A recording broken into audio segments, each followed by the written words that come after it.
Powered by the Montana Television Network. This is the 5:30 News on Q2, Montana's news leader. Good evening and thanks for joining us tonight. I'm Jay Cohn. And I'm Jeanelle Slade. Should a Montana murder suspect be forced to take medication so he can be tried for his alleged crime? That question now for a judge to decide. Less than 2 years after Broadwater County Sheriff Deputy Mason Moore was gunned down near Three Forks. Now that hearing is being held this week to determine if Lloyd Barris should be forcibly medicated as an attempt to make him competent to stand trial. MTN's Jonathan Emberian was on hand for today's hearing.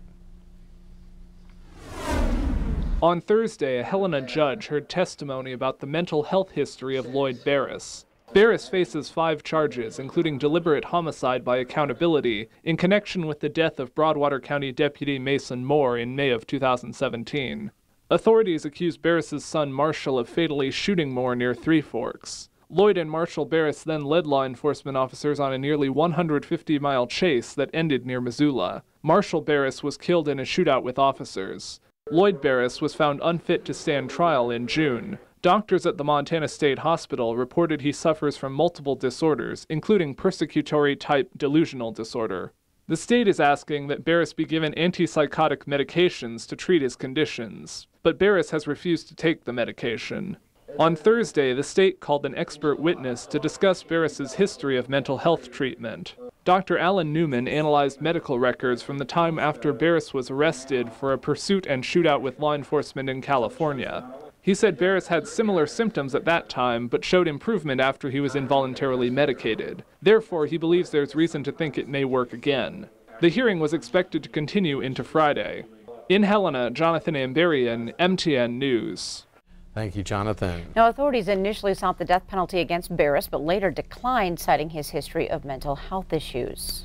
Yellowstone County Commissioners completing a recount today in the district court judge race between Ashley Harada and Julie Pierce. Harada led by 119 votes after the November 6th election. Now, since that difference was less than 1/4% of all the votes cast in the race, Pierce was able to ask for a recount. During today's recount, Harada actually picked up 6 votes. The final tally, Harada with 30,205 to 30,080 for Pierce. Now, this recount started Wednesday with 20 election judges recounting 70,000 ballots. Harada was actually on hand for both days of the recount and was able to speak with us when it was all over. I'm just so pleased. I'm very excited to help Yellowstone County and serve the community, and I appreciate all the voters, all the volunteers, everybody who's been a part of this. It just means the world to me. We've been a little anxious at times, but more than anything, we just have a lot of faith in the system and the electoral process and the integrity of the system in Yellowstone County. Commissioner John Osland told us this was the largest recount ever for Yellowstone County. And Elections Administrator Brett Rutherford estimates its cost at $20,000. As the lame duck session of Congress enters its home stretch in Washington, Montana's delegation has a few items on its wish list to finish up.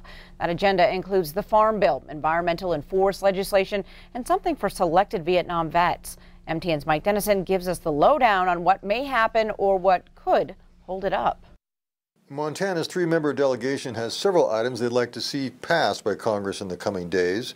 Reauthorization of the Farm Bill and the Land and Water Conservation Fund, a bill to ban mining around Yellowstone Park, money for national park maintenance, and federal recognition of the Little Shell Indian tribe. The delegation's 2 Republicans, Senator Steve Daines and Congressman Greg Gianforte, also are pushing a bill to streamline approval of logging and other projects on national forests. Democratic U.S. Senator John Tester says he's not sure that type of bill will make it. If we're able to allow the Forest Service to do its work, certainly open to taking a look at other forest management plans going forward. But the problem has been they get very, very controversial in a hurry. Tester is hoping to reach agreement on a bill to help blue water Vietnam veterans with medical issues. These vets were stationed offshore during the Vietnam War, but were affected by the drift of the toxin Agent Orange. Tester also hopes an agreement on border security can happen, but that issue is highly political right now. Congress passed a bill Thursday to fund the government for 2 more weeks while members discuss whether to fund President Trump's border wall. Daines and Gianforte have been supportive of the wall. Tester says the southern border needs more security measures, but he's not sure a wall is a good investment of taxpayer money. That wall is going to cost somewhere between $24 and $32 million per mile. The wall may look good to some people, but the truth is it's a wall. And as the threat changes, it remains a wall. A wall from sea to shining sea treats the taxpayer of this country like an ATM. We have 2 or 3 weeks to go until Congress is done for the year.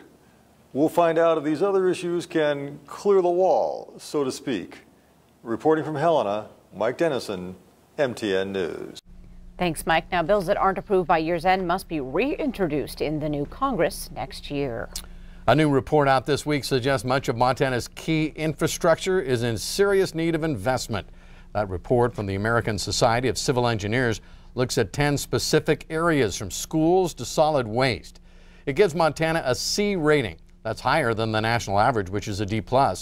Montana's railways and solid waste systems received the highest grades, while schools and stormwater systems graded the lowest. Areas such as energy and drinking water were considered mediocre and in need of attention. The report also says more investment is necessary to maintain these systems and points out that it's not just visible infrastructure that needs help. You see the roads, but what you don't see is the underground infrastructure, water, wastewater, sewer. That stuff I liken similar to a person's heart. It's not visible, but it's critical to everything that person does. Same with our infrastructure that's underground. Of course, the big question is funding. One possible way to beef up spending on infrastructure is to tap into the millions of dollars that tourists spend while visiting Montana each year. Senator Steve Daines' effort to fully fund infrastructure needs at national parks, especially Yellowstone and Glacier, may face some problems. MTN's John Shear has more on opposition and support for the bill. Daines says national parks in the U.S. have $11.6 billion in deferred maintenance, and right now there's no way to pay for those needed repairs. I'm concerned we don't have really a robust funding mechanism. So Daines found the money. We looked at some of the offshore energy revenues. That would provide up to $6.5 billion for parks in money that is not otherwise committed in the budget. But this Democrat, Representative Raul Grijalva of Arizona, is in line to become chair of the House Natural Resources Committee in January. And he's not optimistic. He says Daines' proposal isn't likely to pass in the lame duck session this month. He went on to say, quote, "If we can come out of Land and Water Conservation Fund with a permanent authorization, then we'll talk about mandated money in the coming session." End quote. But Daines' proposal does have support. Secretary Zinke has made it his highest legislative priority to establish a dedicated fund to address this backlog. A lot of work, like this road construction south of Mammoth this summer, has been completed. But there's a lot more that's needed, and needed quickly, because visitation to the park is growing at the rate of about 3% a year. Yellowstone, if you count all the numbers and all the ways, probably has $1 billion worth of deferred maintenance backlog. Most of that is in roads. A Congressional Budget Office analysis of using the energy revenues to pay for parks infrastructure says it would not affect federal revenues over a 10-year period. But Grijalva says the measure is opposed by Senate Leader Mitch McConnell without a spending offset elsewhere. Daines tells us the year isn't over, that this measure has the support of Democrats and Republicans, including Grijalva, and Daines says he'll keep pushing until he gets it passed. In Bozeman, I'm John Shearer for MTN News. Thanks, John. The chief sponsor of the park's infrastructure bill is Republican Lamar Alexander of Tennessee, who says he remains committed to the measure. A petition to create a buffer zone around Yellowstone National Park is making the rounds after a beloved wolf was legally killed by a hunter when she wandered outside the park's boundary. The Care To petition, as it's called, has already gathered more than 41,000 signatures. Officials with Montana Fish, Wildlife and Parks point out that the killing of the wolf named Spitfire was a legal harvest, but Spitfire's killing has definitely reignited now the debate between wolf advocates and critics about a so-called buffer zone. Due to Montana law, though, it would take an act from the state legislature to create such a zone. Deputies in Sheridan County, Wyoming are asking for your help to find a missing man. 47-year-old Corey Campbell last seen on Tuesday of this week when he left his home in Sheridan around noon.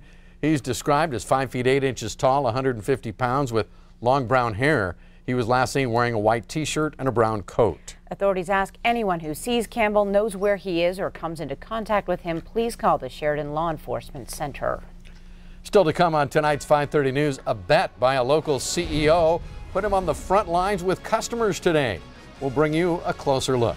And in sports, Scott checks in with this Billings youth football team headed to Canton, Ohio next week for the national championships. And coming up in weather, a couple of places double digits below zero this morning. We're going to get cold again tonight, so how low will it go? We'll have the answer coming up in a few more minutes. You're watching MTN News with Jay Cohn and Jeanelle Slade. Storm Tracker weather with Bob McGuire. And sports with Scott Green. This is the 5:30 News on Q2, Montana's news leader.